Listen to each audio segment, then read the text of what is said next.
Well, the combination of actual visual references for the film, like in particular these references here, aren't actual sort of what we're doing on the film references, but they're visual references of heroin addicts and actually how they sort of shoot stuff up and stuff like that. I have it all here, so it's really at my fingertips. I can think all the time about things. This particular one is a very major Danny inspiration, which is one of his first inspirational pictures, which is not only gives a colour inspiration, but also gives a major filmic inspiration. And then there's other ones there as well, which are less for the images themselves, but more for the kind of the strange distressness of these images down here, which I'm using for paint effects.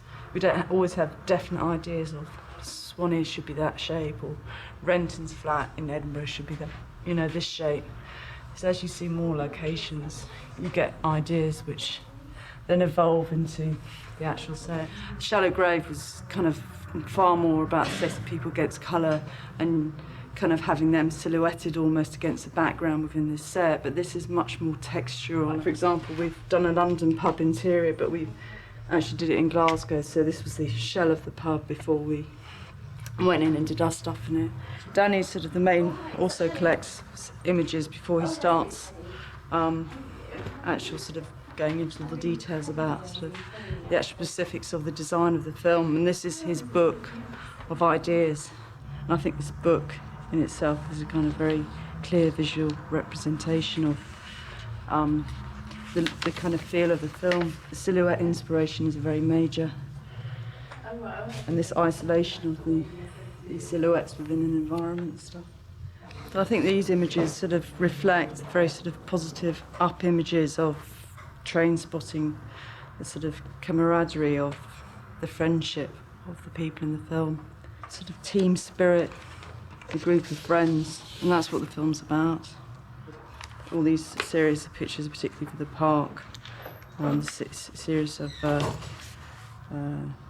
events that happen in the park with Sick Boy and Renton shooting the dog, and their stakeout and what they get up to.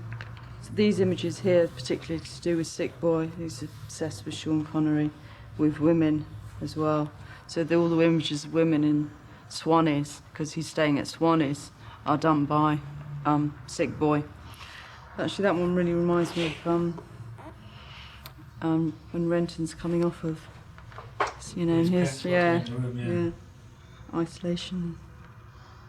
I don't really see it as difficult to see it as what design is about in filmmaking. It's a great challenge, and you're very instrumental in the storytelling of the film, and you can actually shape the way the film's going to be. We can build sets, but we have a very low budget on the other hand.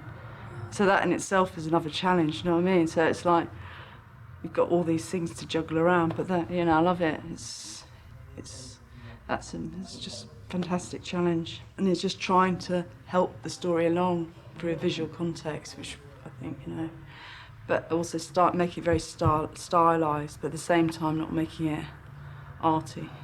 Come on, get out.